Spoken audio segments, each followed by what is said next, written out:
Hola a todos, yo soy Javier. Espero que tengáis ganas del vídeo de hoy. Yo la verdad es que tengo muchas ganas de contaros este asunto, porque si hay algo que realmente disfruto en este canal es investigando con la información que está disponible al alcance de todos en Internet. Yo no tengo ningún garganta profunda ni ningún espía dentro del gobierno que me proporciona información. Conozco a algunas personas dentro del mundo del periodismo, pero todo lo que viene aquí es público y está a la vista de todos. Y me encantan este tipo de vídeos que exponen la clase política que tenemos.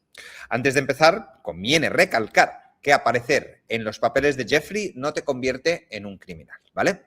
Pero lo que sí te convierte es en una persona que tiene asociación con la persona que ha manejado la red de tráfico de personas más grande que se conoce hasta la fecha, lo cual podría levantar sospechas. Y eso es lo que vamos a tratar en el contenido del vídeo de hoy. La relación entre José María Aznar y su familia, porque no se ciñe únicamente al expresidente, con Jeffrey Epps. Ya sabéis que el nombre completo no nos dejan decirlo o nos desmonetizan el contenido solamente con mencionar ese nombre, porque YouTube parece que en su afán de dar protección a las élites y en seguir siendo parte del conglomerado de empresas que controlan el mundo, también controlan la información que sus creadores dan. En fin, si os gusta este tipo de contenido, suscribiros, darle a like. Si no os gustan, no os suscribáis y le dais a dislike. Y, indiferentemente de si os gusta o no, un comentario diciendo qué opináis vosotros acerca de la relación entre nuestro expresidente y Jeffrey. Como siempre, os estaré leyendo y respondiendo a todo el mundo tarde, pero siempre respondo. Vamos ahora con ellos. Lo que aparece en los papeles de Jeffrey no es una frase suelta ni en una libreta perdida. Aparecen dos envíos. El primero, a la Moncloa, cuando Aznar todavía era presidente del gobierno. El otro, a Faes, cuando Aznar acababa de abandonar la Moncloa y se había instalado en su fundación. También aparece una referencia de $1.050 vinculado a una agencia de viajes utilizada por Jeffrey a nombre de José María Aznar. Aunque aquí aparece una ambigüedad importante. Pone José Aznar, así que no sabemos si podemos atribuirlo, o José María Aznar, a su hijo o al expresidente. O sea, es un dato que conviene clarificar. Además, aparecen otros entornos dentro del nombre familiar, como José Aznar Jr. y Alejandro Agag, que está casado con la hija del expresidente, al que ya dedicaremos un vídeo por completo, porque he estado investigando al personaje y la verdad es que también tiene más sombras que luces, el joven semita. En fin, todos estos nombres aparecen en la agenda de Epstein, publicados por el Departamento de Justicia en millones de documentos que han informado de dos envíos de paquetes a Aznar en el año 2003 y 2004, además de la referencia a la agencia de viajes. La pregunta, por tanto, es ¿por qué aparece el entorno de Aznar en esta documentación? ¿Qué eran esos envíos y quiénes lo gestionó? Vamos a intentar entender esto de manera clara. Hay que comprender que Jeffrey utilizaba FedEx constantemente y esto es importante porque desmonta la idea de que solo enviara paquetes a José María Aznar, eso sería simplista. No es que solamente enviara 2 paquetes en su vida y el destinatario de esos 2 paquetes fuera José Mari. Esta era una máquina de correspondencia muy activa. Y en los documentos, pues según dicen, aparecen facturas, recibos, sobres, paquetes, envíos a empleados, a colaboradores, a empresas, a personas de su entorno, a Maxwell, a contactos de alto nivel y a compañías relacionadas con su logística. Había envíos de todos los tamaños, sobres ligeros, paquetes de varias libras, cajas pesadas, documentación, material enviado entre oficinas, residencias, hoteles y servicios vinculados a la aviación privada.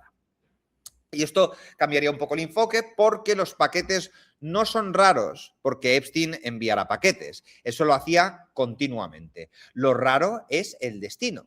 Porque una cosa es que Jeffrey enviara algo a su abogado, a su asistente, a Maxwell, a una empresa de jets privados o a su propia red de negocios. Y otra muy distinta, que envíe un paquete al presidente del gobierno en la Moncloa y meses después otro envío dirigido a FAES, la fundación de ese mismo presidente, cuando dejó el poder. Y allí está el punto. No en el hecho de que Jeffrey usara FedEx. Eso por sí solo no impresionaría a nadie. El punto es que entre cientos de movimientos logísticos del universo Jeffrey aparezca el nombre de Aznar, aparezca la Moncloa y aparezca la Fundación FAES. Vamos a la primera fecha, septiembre de 2003. José María Aznar en esta época sigue siendo presidente del gobierno español.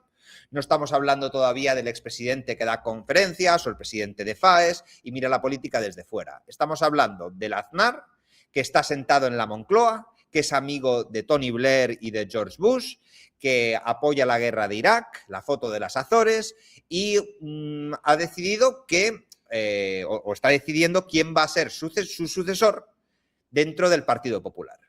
Ese mismo mes del envío, Mariano Rajoy es ratificado como sucesor de José María Aznar y candidato del PP a la presidencia. Aznar está cerrando su etapa, ordenando la herencia y preparando la salida. También en esos días se produce la remodelación de su gobierno. La Moncloa recoge el gabinete final de la 7ª legislatura con nombres todos en corruptelas, todos se les han pillado. Rodrigo Rato, Javier Arenas, Ana Palacio, Federico Trillo, Cristóbal Montoro, Aceves, Taplana y otros pesos pesados del último aznarismo. En ese contexto aparece el primer envío dentro del entorno Jeffrey Maxwell a la Moncloa. Según lo publicado, el destinatario figuraba como presidente y Ana Aznar. Por lo que es bastante interesante que el destinatario no fuera solamente el presidente del gobierno, sino también Ana Botella, a la cual, por supuesto, con la mentalidad anglosajona, en la que el apellido del hombre la toma la mujer, pues es la manera que tenían de referirse. Y el envío sale de Nueva York, donde sabemos que Jeffrey tenía una grandísima residencia y donde pasaba bastante tiempo. No tenemos ni idea de lo que había dentro. Los recibos de este tipo suelen mostrar datos logísticos como la fecha, el remitente, el destinatario, el tipo de paquete, el peso, el coste y la dirección, pero nunca indica el contenido real. Muchas veces aparece algo genérico como, por ejemplo, documentos, pero eso tampoco significa que solamente haya documentos dentro. Con José María Aznar lo relevante es que le enviara un paquete y no lo que había dentro necesariamente. Y esto abriría una ventana para la defensa de José Mari. Dirían, a la Moncloa llegan muchísimos paquetes, y eso es verdad.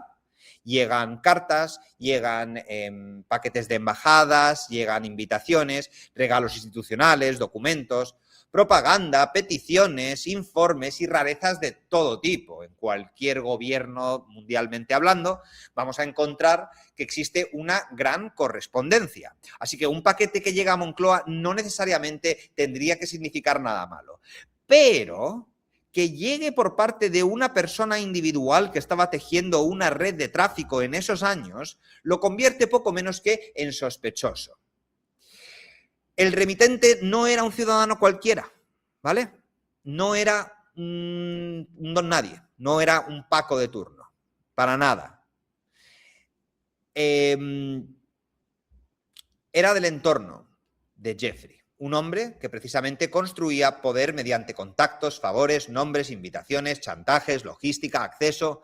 Y en 2003 todavía no era el símbolo mundial de la depredación carnal que sería después, pero sí era un personaje conectado con élites económicas, políticas, científicas y sociales.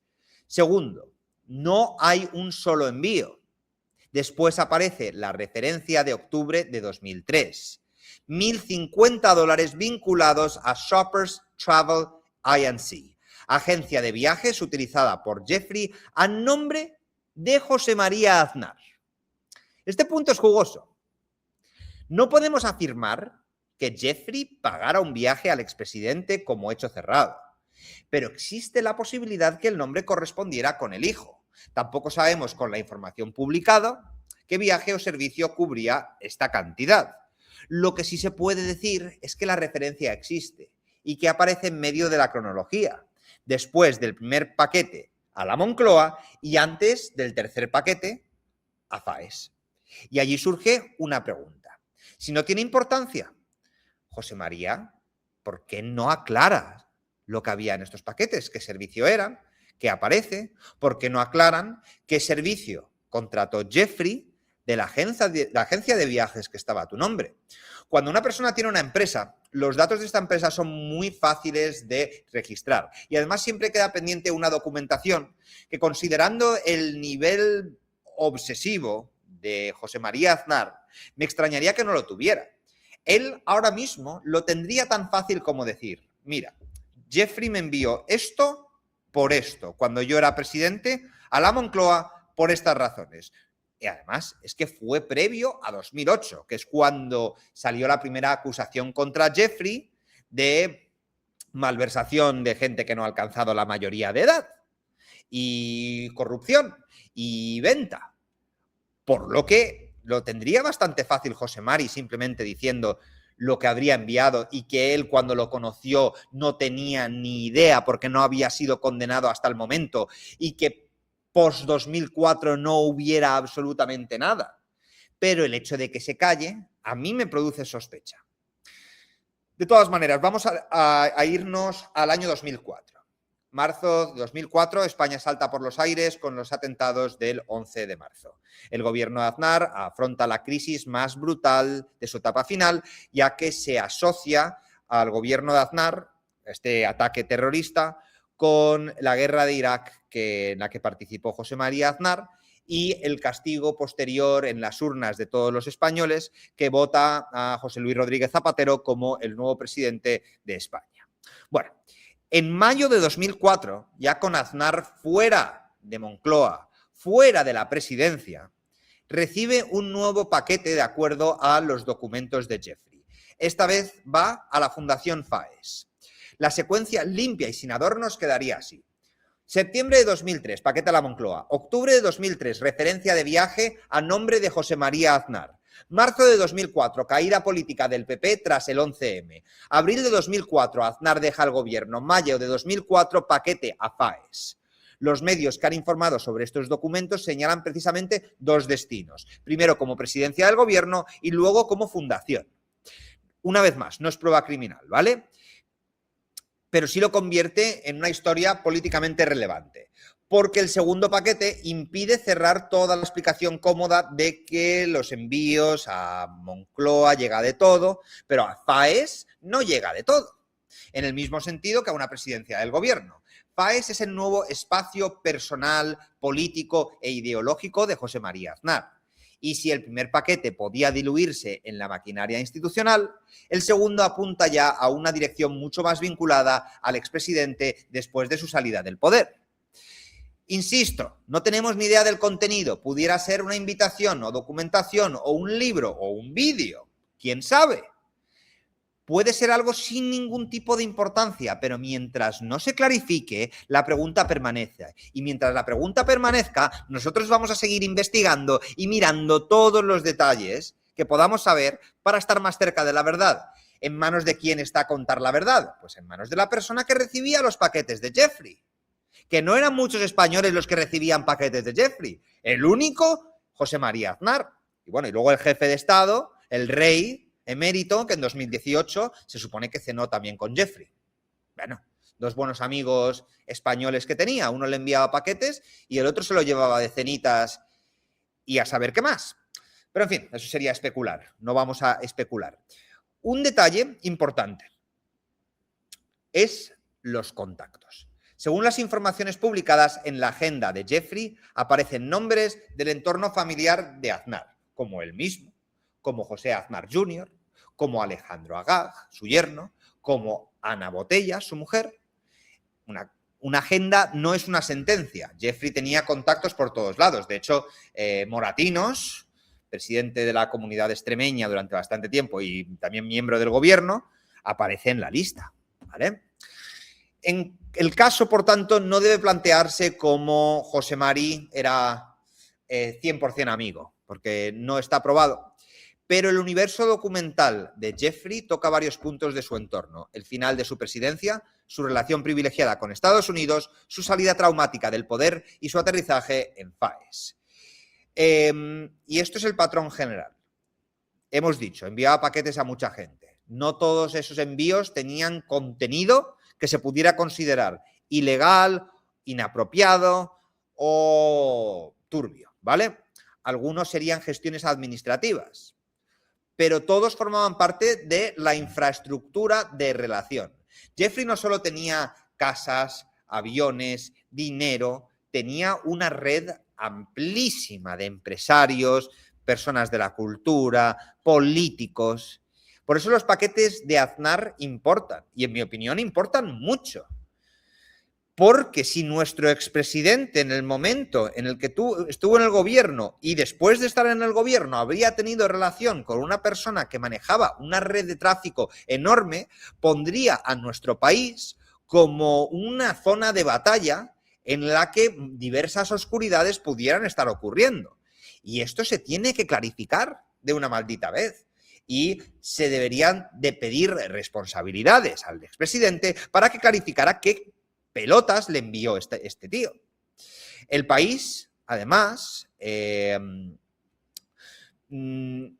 añadió una capa a la sospecha política. Aznar, a través de FAES, ha amenazado con acciones judiciales contra quienes lo vinculen a Jeffrey mediante insinuaciones que consideren calumniosas.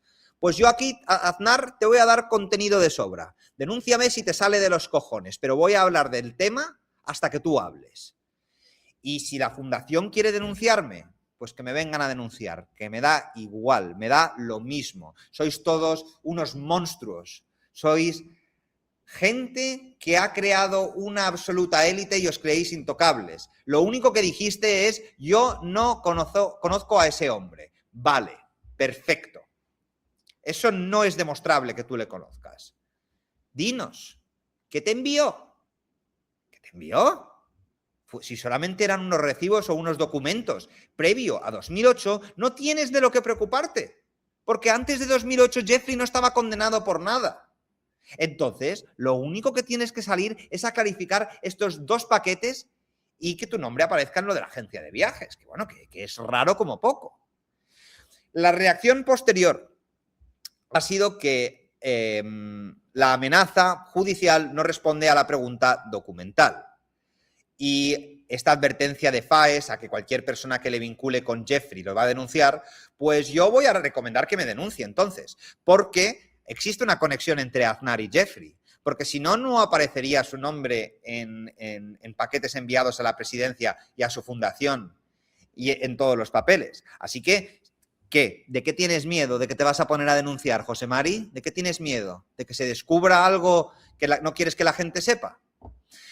Porque luego hay muchos aznaristas, ¿no? Los aznaristas, que le defienden como el mejor presidente que ha tenido el país nunca. Y de hecho llegan a decir una frase que me parece, vamos, de risa totalmente. Que con Aznar y el Partido Popular no había cloacas. Que las cloacas solo pertenecen al PSOE. ¿Perdón? Por supuesto que había cloacas. Que las cloacas fueran más obvias con el PP, no las hacen más obvias con el PSOE, no las hacen menos obvias con el PP. ¿Qué le pasó a Antonio Herrero? Le dio un corte de digestión en Marbella, ¿verdad? ¿Y quién sabía de esto? Bueno, Javier Bleda ha clarificado que Aznar no estaba muy contento con Herrero, que Federico Jiménez Los Santos tampoco. Y este señor aparece muerto de manera muy conveniente haciendo buceo. Bueno, pues nada. En fin, esto es pura, o sea, fantasía, ¿no? No estamos afirmando absolutamente nada. Y nada, para ir cerrando un poquito, preguntar qué contenía el paquete no es calumniar. ¿Qué llevaba el paquete? Preguntar qué contenía el paquete llevado a FAES tampoco es calumniar. Preguntar si alguien del entorno facilitó direcciones, recibió envíos o mantuvo algún contacto no es calumniar. Preguntar si la referencia corroborada de $1.050 correspondía al expresidente o su hijo no es calumniar. Preguntar por qué Aznar y Alejandro Agag aparecen en la agenda de Jeffrey no es calumniar. Eso es exactamente lo que se debe hacer cuando hablamos de un expresidente del gobierno y de archivos vinculados a un criminal de esta magnitud. Porque aquí hay una doble vara de medir bastante evidente. Si los documentos hubieran mencionado a cualquier persona de izquierda, mucha gente de derechas lo estaría cuestionando. Pero como le ha tocado a alguien de derechas, solamente lo cuestiona la izquierda. ¿Por qué no nos unimos todos? En vez de estar constantemente peleándonos como mongolos, como deficientes mentales, que no pensamos, que simplemente fichamos a un partido político porque nuestro odio por el otro partido político es superior, es absurdo. Todo el mundo debería estar pidiendo responsabilidades a Aznar. Pero claro, parece que pedir explicaciones es cruzar una línea. Pues entonces que se ponga a denunciar, que denuncie este vídeo y rápido, que me denuncie, que además que mis datos no pueden ser más fáciles de encontrar. Bueno, yo lo pago. En fin, para concluir, lo que tenemos ahora es insuficiente y no podemos realizar una acusación. Nada me gustaría más. Pero tenemos 2 envíos documentados, una referencia económica asociadas a viajes, contactos del entorno familiar, una cronología políticamente sensible, una negativa de conocimiento y tenemos una amenaza contra quienes saquen conclusiones demasiado lejos. Pero no tenemos lo principal, una explicación. Por lo tanto, motivo a que alguien me responda. ¿Qué contenían los paquetes? ¿Quién los envió exactamente? ¿Quién los recibió? ¿Llegaron a manos de Aznar o alguien de su equipo? ¿Se contestó a estos envíos? ¿FAES conserva registros de entrada? ¿La dirección de FAES fue proporcionada por alguien del entorno de Aznar? ¿La referencia de Shoppers Travel corresponde al padre o al hijo? ¿Y hubo algún tipo de contacto indirecto con Jeffrey, Maxwell y sus asistentes? Y ahí están las preguntas. Porque existe un mapa grande de nombres, de élites, de tráfico, de abuso. Y en medio de todo esto aparece el nombre del expresidente. No como culpable demostrado, pero sí como nombre incómodo. Señor Aznar, si no había nada, explíquelo todo. No debe ser tan difícil. ¿Y por qué entre toda la maquinaria de Jeffrey aparece usted precisamente en 2 momentos tan significativos cuando estaba saliéndote del poder político y entrando en un poder ideológico? Porque hasta que esto no se aclare, el caso no prueba delito, pero te tiene manchado y te va a tener manchado por bastante tiempo. Gracias por escucharme y nos vemos en el próximo vídeo.